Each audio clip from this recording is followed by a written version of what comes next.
Alors on va parler d'un sujet un peu délicat, qui est le rapport des non-juifs aux mitzvot. Vous avez bien quel rapport? D'abord, il y a un rapport, les non-juifs ont 7 mitzvot. Mais je ne vais pas parler de ça. Ils ont 7 mitzvot.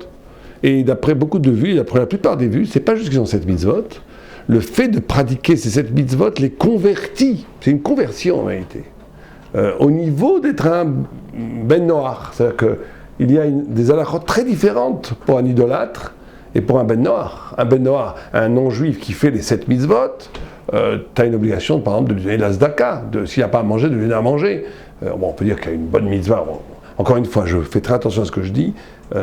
Avec tous les êtres humains, il y a une bonne action de leur donner à manger. Au même niveau que les non-juifs donnent aux autres non-juifs. Mais là, je ne parle pas de ça. Je parle d'un niveau supérieur d'obligation. Vous êtes une obligation. Quand un ben noir n'a rien à manger, ce n'est pas juste une bonne action de lui donner à manger. Vous êtes obligé de lui donner à manger après la loi. Donc il y a plein de choses. Pourquoi? Parce que ce n'est pas simplement des convictions idéologiques d'après la halakha.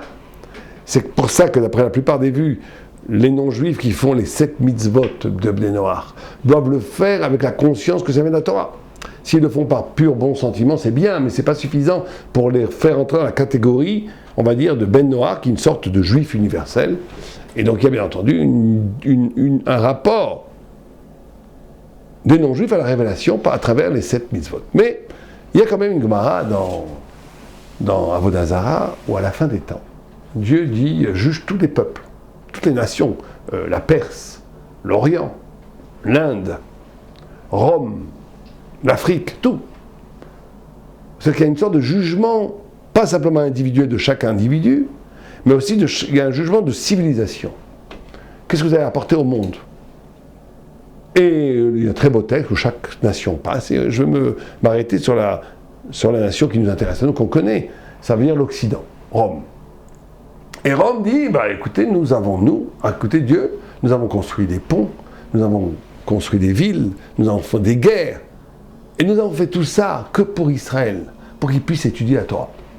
Déjà, cette argumentation paraît bizarre, de dire que les guerres, les villes qui ont été construites, les ponts, les routes, ça a été fait pour que le juif puisse prendre la voiture, aller étudier à Aix-les-Bains, ou à Épinay en France, ou à New York, etc., etc. Ça paraît bizarre. L'écoute qu'on a fait, d'ailleurs pour aller à l'écoute, ça paraît bizarre. Qu'est-ce que c'est le sens de ça? Alors Dieu leur répond une chose bizarre. Dieu aurait dû leur dire menteur. Chakranim, vous êtes des menteurs, vous n'avez jamais fait ça pour ça. Vous n'avez pas fait ça pour Israël. Non, il leur dit shotim, pas chakranim. Il leur dit bande d'idiots. Vous avez fait ça principalement pour des raisons économiques, il y a toute une liste là-bas, vous avez fait des ponts pour prendre le péage, vous avez fait des villes pour le confort, vous avez fait des bains pour la luxure, etc. etc. Alors qu'est-ce qui se passe dans la question-réponse? C'est qu'en réalité, on voit déjà ici quelque chose d'extraordinaire, qu'il n'y a pas de grande entreprise humaine qui ne soit pas motivée en dernière instance par un souci éthique ou par un souci spirituel. Ça veut dire que ça, c'est une information colossale. L'ébranlement civilisationnel, le fait que les hommes entreprennent de construire des villes, des civilisations, une histoire, est motivé profondément par un souci spirituel. Et ça, Dieu reconnaît aux nations. Il dit oui, ça vous l'avez. Pas simplement comme Adam Smith qui dit, par exemple, que même quand l'homme fait du business et qu'il ouvre une usine de chaussures pour s'enrichir, il participe au bien commun, parce qu'en faisant des chaussures, tu vas chausser plein de gens qui se feraient mal en marchant pieds nus. Et tu vas faire des restaurants pour faire de l'argent, toi, mais en vérité, tu vas nourrir plein de gens, etc. C'est-à-dire que l'égoïsme, la multiplicité des égoïsmes produit un altruisme général. C'est vrai. On peut penser comme ça, mais c'est pas ça qui est dit ici. Beaucoup plus profond. C'est pas juste que, en fin de compte, l'égoïsme, l'appétit du gain te pousse à investir dans la société et donc à faire du bien aux autres, et donc tu fais du bien en fin de compte. Non. Parce que ça crée aussi de l'aliénation. Non. On nous dit ici qu'il n'y a pas, au fond de chaque motivation, il y a une motivation éthique. Au fond de chaque motivation, de toute chose, entreprise, il y a quelque chose qui est de l'ordre de donner sens au monde, de donner sens à l'humain. Au fond de chaque aspiration civilisationnelle, il y a la recherche de la Torah. Et ça, c'est reconnu. Alors, quel problème? Alors, pourquoi Dieu dit Shotim? Shotim, c'est intéressant, Shotim. Shotim, c'est un manque d'esprit. Ça veut dire, non, c'est vrai que vous l'avez fait, mais cette motivation est restée au niveau spirituel. Au niveau intellectuel, vous avez thématisé plutôt, une centralité qui était au contraire la négation de la Torah. Vous avez donné à l'économie une autonomie absolue.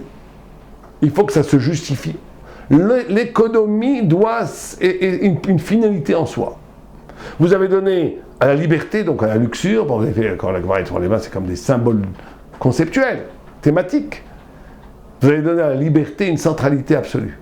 Vous avez donné à la violence politique, aux guerres, une liberté absolue. Ça veut dire que le problème n'est pas tellement dans vos motivations les plus profondes de l'âme, parce que chaque humain, au fond de lui-même, est splendide. Chaque humain, au fond de lui, a une âme fantastique. Et donc c'est évident que l'origine de pourquoi il fait les choses, elle est divine. Mais vous avez des shotim. Vous avez des shotim parce que, au lieu de donner un sens intellectuel à cet élan spirituel qui est à la base de toutes vos entreprises, vous avez instrumentalisé, intellectualisé, thématisé une thématique qui est à l'envers de la vérité en donnant un niveau absolu à l'économie, au plaisir, à la liberté. Et c'est pour ça que vous avez gâché votre propre inspiration spirituelle. Ce qui est à la limite un jugement encore pire. Il aurait dit, vous êtes des menteurs, vous faites n'importe quoi. Bon, nous, on n'a rien à faire là-dedans. Non, on dit, vous avez affaire avec la Torah. Vous avez affaire avec la justice. Vous avez affaire avec la vérité. Et même pas que vous avez affaire, vous êtes profondément concerné, et c'est peut-être l'essence de votre essence. La Torah n'est pas que pour les Juifs, elle est l'essence de tout être humain, puisque tout être humain a une neshama, et le souffle de sa neshama correspond à une virgule, ou à un point, ou à une lettre dans la Torah.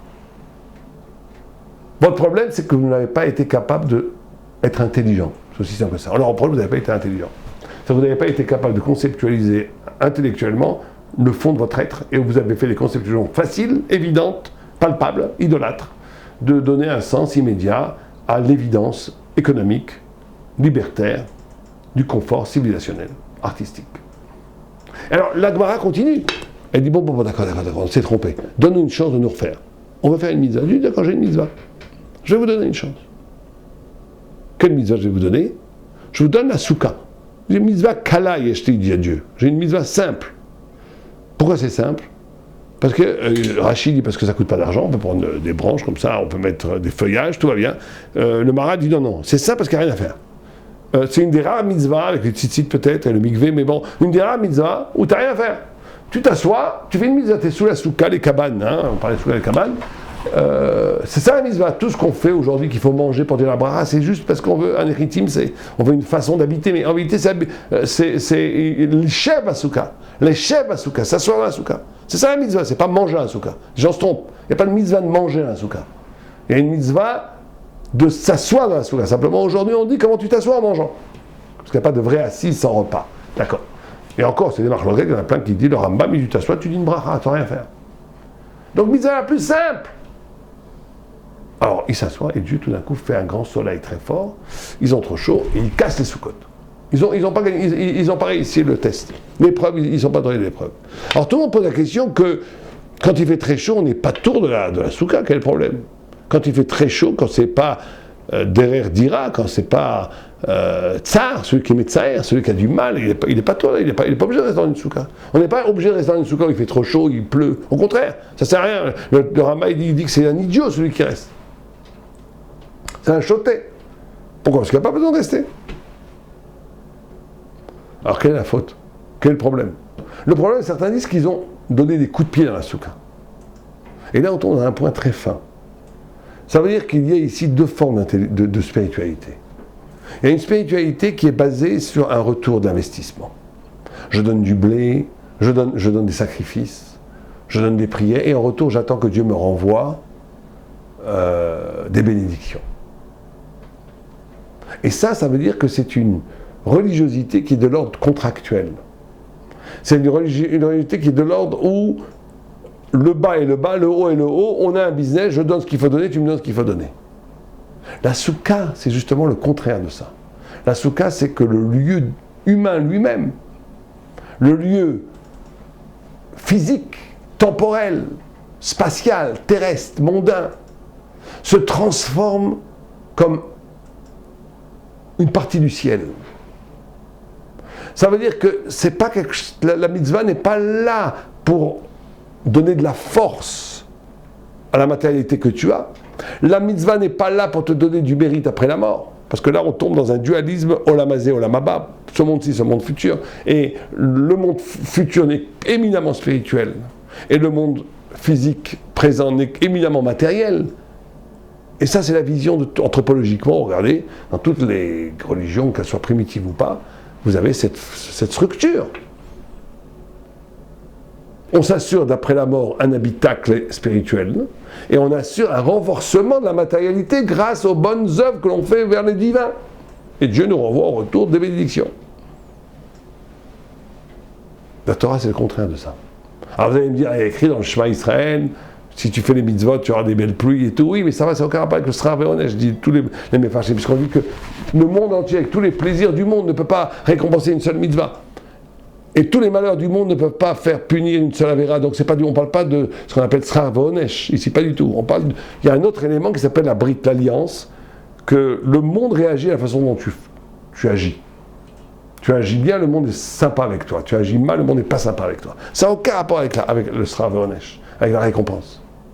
La Torah, elle te dit, la mitzvah, c'est de créer un événement de vérité, de créer un espace de vérité, de créer un lieu où la shrina, la révélation divine, palpite au cœur même de l'existence charnelle.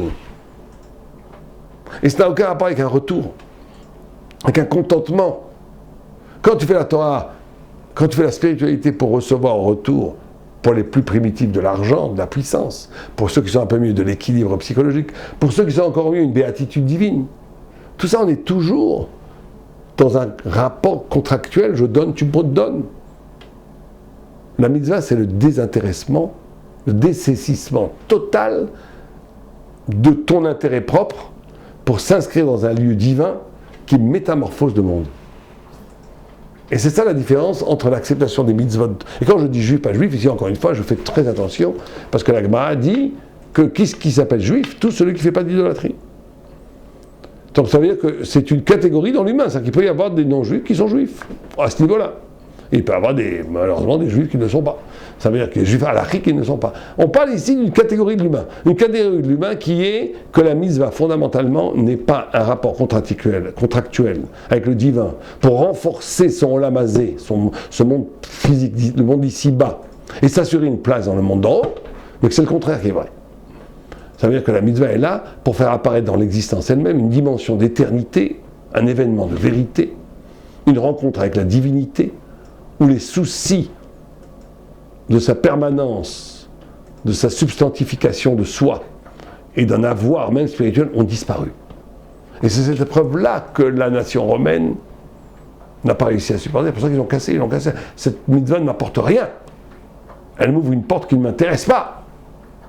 Donc c'est deux anthropologies spirituelles absolument radicalement différentes.